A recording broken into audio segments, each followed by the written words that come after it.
देश में इन दिनों वक्फ की संपत्ति को लेकर विवाद छिड़ा हुआ है। इस बीच एआईएमआईएम के नेता ने नई बहस छेड़ दी है। पश्चिम बंगाल के एआईएमआईएम के प्रदेश अध्यक्ष इमरान सोलंकी ने बड़ा दावा किया है। उन्होंने कोलकाता के ईडन गार्डन को वक्फ की संपत्ति बता दिया है। उन्होंने कहा कि ईडन गार्डन की जमीन वक्फ की जमीन है।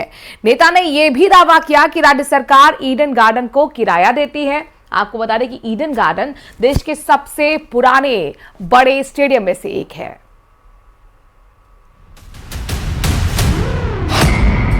संसद से सड़क तक वक्फ पर विवाद, वक्फ की जमीन पर नेताओं के दावे,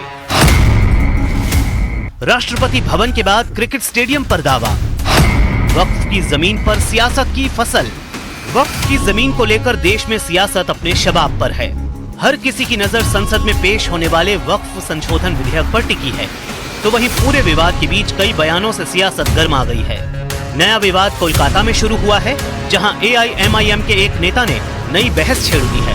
पश्चिम बंगाल के एआईएमआईएम के प्रदेश अध्यक्ष इमरान सोलंकी ने बड़ा दावा किया है। उन्होंने कोलकाता के ईडन गार्डन्स को वक्फ की संपत्ति बताया है। उन्होंने कहा कि ईडन गार्डन्स की जमीन वक्फ की जमीन है। नेताजी इंडोर स्टेडियम है, आपका भाई ने हमारे बताया कि एक स्टेट हमारे ईडन गार्डन भी है, फोर्ट विलियम प्रॉपर्टी भी है, ये रेस ग्राउंड भी है, ये सारा है। हम नहीं बोले कि हम खाली करके ले लेंगे, बट उसका एक सुलझाव होना चाहिए ना। वक्फ की जमीन पर ऐसे दावों की झड़ी लगी हुई है। कभी सरकारी तो कभी गैर सरकारी जमीन पर किए जा रहे दावे हैरान करने वाले हैं।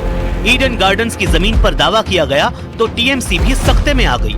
ममता बनर्जी की पार्टी भी एआईएमआईएम के नेता के बयान पर बढ़ती दिख रही है।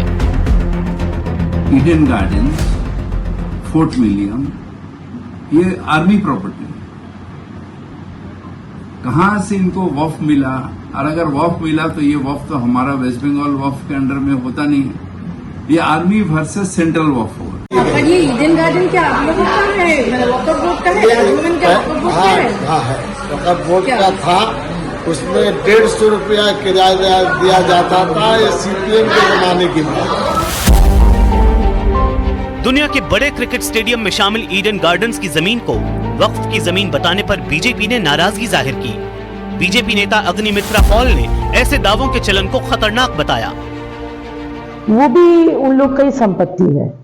इनफैक्ट सारे दक्षिण कलकत्ता का जो संपत्ति सारे ही ऑलमोस्ट वक्फ बोर्ड के संपत्ति है।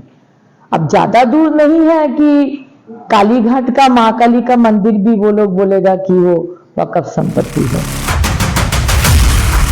ये पहला मौका नहीं है कि जब किसी संपत्ति को इस तरह से वक्फ की संपत्ति बताया गया है। संपत्ति को लेकर 40,951 केस वक्फ बोर्ड ट्रिब्यूनल में लंबित हैं।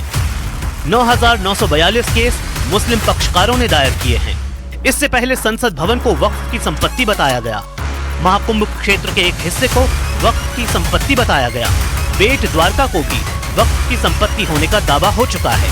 वक्फ बोर्ड संशोधन बिल पर जेपीसी की रिपोर्ट संसद में पेश हो चुकी है, लेकिन अभी बिल पेश होना बाकी है। ऐसे में उम्मीद है कि संशोधित बिल के बाद नया कानून बनने पर सभी पुराने विवादों पर विराम लगेगा।